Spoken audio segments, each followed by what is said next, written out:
حضرت ابو ہریرہ رضی اللہ تعالیٰ عنہ سے روایت ہے کہ جب رسول اللہ صلی اللہ علیہ وسلم پر یہ آیت اتری، سورہ بقرہ آیت نمبر 284۔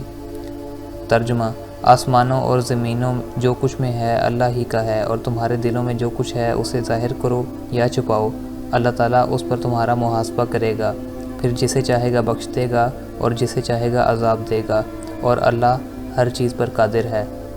تو رسول اللہ صلی اللہ علیہ وسلم کے ساتھیوں پر یہ بات انتہائی گراں گزری، تو وہ کہتے ہیں کہ وہ رسول اللہ صلی اللہ علیہ وسلم کی خدمت میں حاضر ہوئے اور گھٹنوں کے بل بیٹھ کر کہنے لگے، اے اللہ کے رسول، پہلے ہمیں ایسے اعمال کا پابند کیا گیا تھا جو ہماری طاقت میں ہیں، یعنی نماز، روزہ، جہاد اور صدقہ، اور اب آپ پر یہ آیت اتری ہے جس کی ہم طاقت نہیں رکھتے۔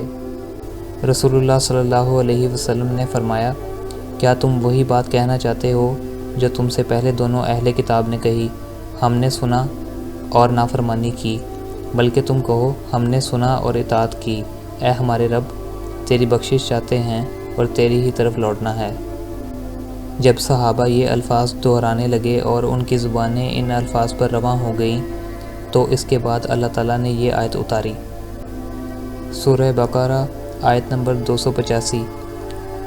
ترجمہ: رسول اللہ صلی اللہ علیہ وسلم اس ہدایت پر ایمان لائے جو ان کے رب کی طرف سے ان پر نازل کی گئی، اور سارے مومن بھی سب ایمان لائے اللہ پر، اس کے فرشتوں پر، اس کی کتابوں پر اور اس کے رسولوں پر، اور کہا کہ ہم ایمان لانے میں اس کے رسولوں کے درمیان فرق نہیں کرتے، اور انہوں نے کہا ہم نے سنا اور ہم نے اطاعت کی، اے ہمارے رب، تیری بخشش چاہتے ہیں اور تیری ہی طرف لوٹ کر آنا ہے۔ چنانچہ جب انہوں نے یہ مان کر اس پر عمل کرنا شروع کیا تو اللہ عز و جل نے اس آیت کے ابتدائی معنی منسوخ کرتے ہوئے یہ آیت نازل فرمائی، سورہ البقرہ آیت نمبر 286۔ ترجمہ: اللہ کسی شخص پر اس کی طاقت سے زیادہ بوجھ نہیں ڈالتا، اس نے جو نیکی کمائی اور جو برائی کمائی اس کا وبال اسی پر ہے۔ اے ہمارے رب، اگر ہم بھول جائیں یا خطا کریں تو ہماری پکڑ نہ کرنا۔ اللہ نے فرمایا، ہاں۔ انہوں نے کہا، اے ہمارے پروردگار، ہم پر ایسا بوجھ نہ ڈالنا جیسا تو نے ان لوگوں پر ڈالا جو ہم سے پہلے گزر چکے ہیں۔